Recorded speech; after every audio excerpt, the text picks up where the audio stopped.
Hello and welcome to Women in Retail Talks, the podcast where C-suite executive women in the retail space share their stories of professional growth, leadership development, personal journeys, and more. I'm Christina Stidham, Digital Content Director at Women in Retail Leadership Circle, a membership-based community of executive women at leading retailers and brands. Today, I'm joined by Salima Popatia, Chief Digital Officer of Orveon, the parent company of brands Laura Mercier, Bare Minerals, and Buxom. In this episode, we're discussing how Salima is leading digital transformation for her business, how she's identified new opportunities along her career journey, advice for women who are looking to get into the C-suite in retail, and so much more. So Salima, thank you for joining me today. Thank you for having me. It's a pleasure. So we're here on site at the 2023 Women in Retail Leadership Summit. We're having so much fun. It's day 2. And you just spoke on stage. You were sharing your approach to leading Orveon's digital transformation. So can you tell us more about what you just discussed on stage with your partner Cordial and your responsibilities at Orveon? Sure. We had a really quick session and we could have talked for hours. So it was hard to get a lot of content in there, but we really talked about how do we connect with consumers and what does it mean to connect with consumers for Orveon, which is a startup, but with brands that are legacy brands that are not startup, right, that are legacy brands that have very strong relationships with their consumers. So we talked a little bit about the strategies, how we think about connecting with consumers through email, any type of messaging, audience strategies, and what it means to pick a technology partner. And so those are all the things that we grappled with when I first started 9 months ago at Orveon, and right-sizing the right technology partner to the business needs. Yeah, so you mentioned fairly new, 9 months, less than a year. So let's take a step back to talk about you and your career and what you did before Orveon. I saw that you were with the Estee Lauder companies for many years. Can you take us through your career journey and how you got started in retail? Sure. So I started a way long time ago. I think my first job out of college was an analyst for the catalog industry. So I worked for Gumps by Mail, which it really ages me if anyone knows, but it was really a perfect segue, and it was like the true retail. Lots of rules of thumb. You know, you add a page, you get a 10% lift. Very much how e-commerce works. And so it was my first foray into retail marketing, understanding CRM, understanding RFM strategies, and it really led quickly to e-commerce. After that, you know, I kind of just fell in love with the digital space. So I did a couple of startups, that were, where you thought you were going to be really rich really fast. the dot-com boom and bust that happened really quickly. So I was part of all of that, which I wouldn't change anything of all of that, because each experience led to the next experience. And I found my way to Estee Lauder back in 2004. So I did 2 tours of duty. So they were both 7 years. First was 7 years working on MAC Cosmetics, which was really an amazing brand and amazing time in their trajectory and their growth. And then in 2011, I left and went to Stuart Weitzman for 2 years. And then I went to Luxottica for a year. And then I found myself back at Estee Lauder for the next 7 years, where, and each tour of duty, I would say, with Estee Lauder was very different, but it allowed me to grow in really different ways. And that brought me to Orveon. Really, all of the experience shaped my career, shaped the experience I have, shaped the expertise and how I think, to position me well for the new challenge that I have. Yeah. So you've been in beauty then, in the beauty space for a lot of your career. Can you talk a little bit more about how you're leading that digital transformation at Orveon now? Sure. So Orveon is at a really interesting time. As you mentioned, it's 3 beautiful brands that were legacy brands that have this rich heritage, rich history, and carving them out of where they were and restarting them as a startup. It's both daunting and exciting, because the beautiful thing about it is that you get to start all over again with a new technology stack, a new platform. You don't have any legacy technology, you don't have legacy issues, because it is a startup and everything is new. So that's the exciting part of it. You can start with everything being brand spanking new, and you can figure out what you want to design and develop. What's hard is making sure you're developing the marketing connections to the consumer in the ways that they have been used to, so that you're not missing a beat. And at the end of the day, we're still running a retail business, so we need to make sure that we continue to run that business while we're changing it. So everyone equates this to like changing the engine of the plane when you're flying it, you know. And so it is both really difficult and really exciting at the same time. And so there's a lot of transformation in all of this, transforming the platform and the technology, transforming how we think about the consumer, and how do we want to act around the consumer, and really putting a consumer first dynamic in there. Why should consumers really care about the brands now? What's different? And a lot of that is behind the scenes. For us, it's about making sure that we maintain those relationships and are able to find new consumers, but be relevant to them wherever they are. And I'm sure you have technology that is powering all three brands together, but then also strategies that are much different for each of your brands as well? Absolutely. And I think that's the one piece or one expertise that I brought with me from Estee Lauder. And how do you run a collective, or what does it mean to run a collective of brands, and how do you figure out how to be really authentic on the front end with how you deliver the message, but how do you have a back end that can be very much cost effective to run and manage, and a team that can do it in a way that's meaningful both for the business in running the bottom line, managing a bottom line, but also for the consumer and being able to deliver an experience that's completely different. And the technology is so amazing now, and there's so many different companies that you can do this with, that it's not who you want to work with, it's how you design the marketing tech stack, how do you design the experience, and starting with the experience first that you want to deliver, and then figuring out the right partners that work for you. And I'm sure staying flexible with that as well as things change. 1000%. I mean, I would say now more than ever, it is all about agility, and it's all about test, learn, and then, you know, deploy rapidly or scale. And if it doesn't work, then be nimble and change. And that holds true more now than ever before. So obviously you have a lot going on, a lot on your plate, and a really impressive initiatives that you're leading. So let's talk a little bit more about your career and how you got to where you are today. So throughout your career, as you're moving through these different roles and you're progressing up into the C-suite, what were you thinking about when you were looking to make a transition to a new role or a new company? What were some of the things that you would identify as being great for a new opportunity? So I think for anyone who's worked in e-commerce, I think they can relate to the fact that we're, you know, cut from a different cloth, and it is really entrepreneurial. It is very different than most industries, and a lot of it is being the practitioner first and growing up in the industry. It's relatively young and new. And it continues to evolve. And I think it takes a special type of personality to be there. And you see this, it's like, you know, this band of misfits that come together to drive e-commerce in a very different way. And it's a special personality. And I was lucky to find it and be passionate around it, and be able to grow up with a group of people, you know, women and men alike, that have supported my growth.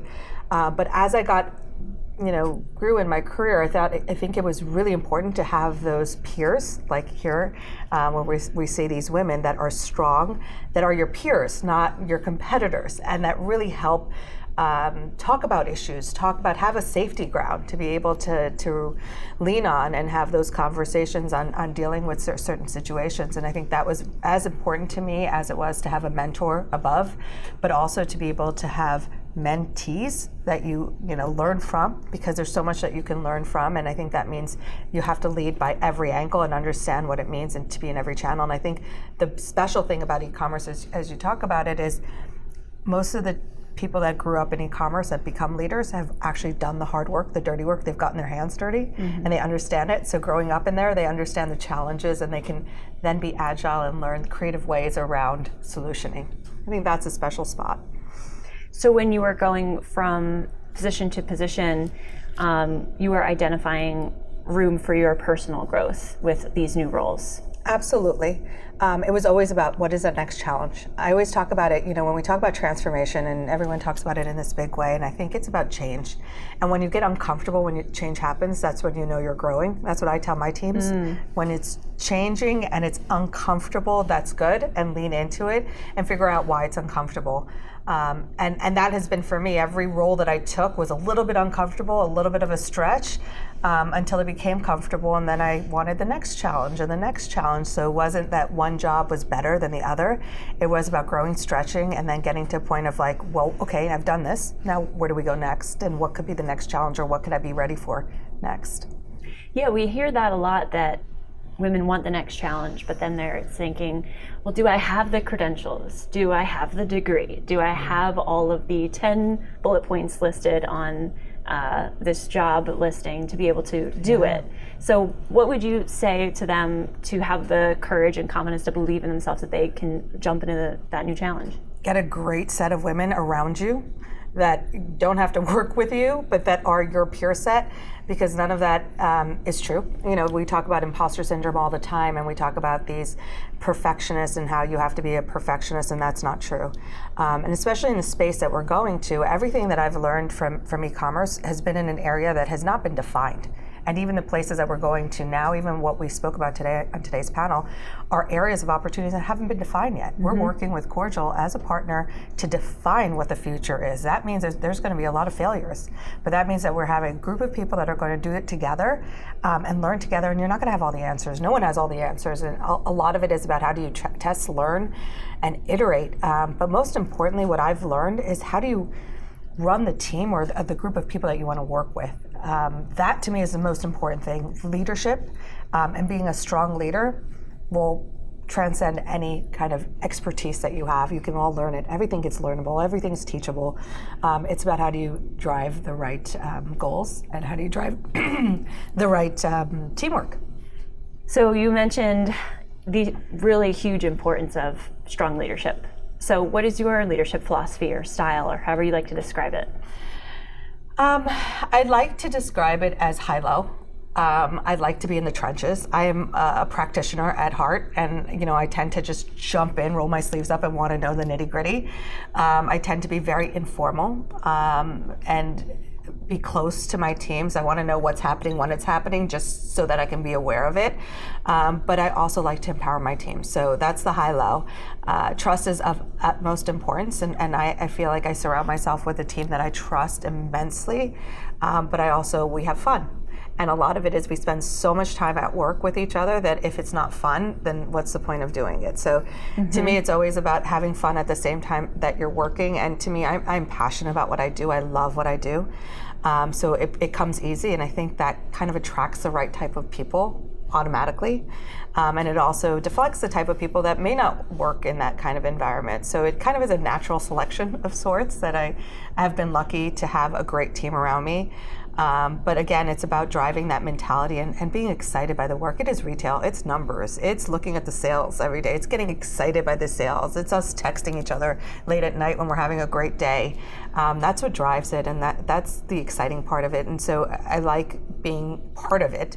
And so I never fancied myself as this executive that is above, but I always feel like I need to be, with the teams and understand on the ground floor. So I think about it more as like a control tower and being in the room versus up in the tower, more so. I love that. Yeah, you're right there with everybody, celebrating the wins, figuring out the challenges, facing the failures, and growing to move on. Exactly. So one thing that I picked out in your background is that you co-founded a retail business called Indomix. Yep. And that was earlier in your career. So I feel like, once somebody has that entrepreneurial drive, that doesn't go away. So how has that helped you succeed in your corporate roles? What are some lessons that you learned from launching your own business? And a part of it stems from my parents, because I'm first generation. So they were always, they immigrated here. And my dad was a mechanical engineer with the New York Housing Authority for 25 years. My mom was a medical technician. Wow. And so both of them had their careers, but they always had a side hustle. Mm-hmm. And they always had a side hustle. And we were always part of their side hustle, working on weekends or nights, or just being there in the car as they did it. And so it was kind of something that was in my DNA, I think, from a long time ago. So when me and my sister started this retail business, it was exactly the same time I took MAC Cosmetics, and went to Estee Lauder. So it was kind of this tandem move, and it was one of those things that, my dad helped fund it, and he said, you're not going to quit your day job if you want to do this. And so we did it. We did it for 7 years until the financial crisis hit. And then we both were passionately in love with our jobs. She's in retail marketing and I was in e-commerce. Oh, wow. So we decided to fall back into our jobs, and there's always a chance to start Indimix too at some point. Definitely. Yeah. But it is what drives, it is that entrepreneurship, but that is also, I feel like, what drives e-commerce and people who love e-commerce and do e-commerce. Definitely. And as you're talking earlier about change and transformation, and it's really all of that new thinking, how to spark that new idea. Exactly. And I would say the only thing that, I wish I did faster with that Indimix business was take it online faster than having a retail store. But you live and learn, and then you adapt and you evolve and do it again. Yeah. So changing tact a little bit, what is one piece of advice that you would be able to give to women who hope to land an executive level position in retail one day in their careers? I think it's really important to be the leader that you want to have, that shapes you and molds you, and knowing who that leader is, and also knowing what you don't like in a leader, and making sure that you are able to shape yourself and teach teams and grow teams is fundamentally the most important part of leadership. When you see something that you don't like, don't become that. Figure out how you're going to be something different. Figure out what you want to be, both as a mentee and as a mentor, and continue to drive that. And I think that's the most powerful thing. And when you are a strong leader, that shines through no matter what. And I think your expertise will come with that. Again, when you're looking at e-commerce, it's usually practitioners that grow up in it. And then when you add that leadership component, it's kind of like this two powerful pieces coming together that make the person unstoppable. But I think there's also fundamentally, it's hard to break certain ceilings, and it's always important to have mentors. And to have a mentor means that you have to be a mentee, and you've got to pay it forward. So to me, those are the two big pieces that I would think about as I think about my leadership, my journey, where you want to go, and how you get there. That is excellent advice. So my very last question for you is a fun one. Okay. What are you most looking forward to, either personally, professionally, or both, for the rest of the year and into 2024? Oh, wow. Well, we have these amazing brands, and we've just re-platformed 2 of them. We've got 1 more to go, and we're driving some more changes that I can't really talk about yet, but we're just at the brink that we can accelerate full speed. And I'm really excited to get to that point, because there's going to be nothing to stop us then. And it's really exciting to see the small changes have made such big impacts in such a short time. That it's remarkable. So we've got a lot coming, and we're really excited about where these brands are going to go. That's amazing and very exciting. We're excited here at Women in Retail to continue to watch your career and how you drive Orveon to new heights. Thank you. So thank you, Salima, so much for joining me on this episode of Women in Retail Talks. Thank you for having me.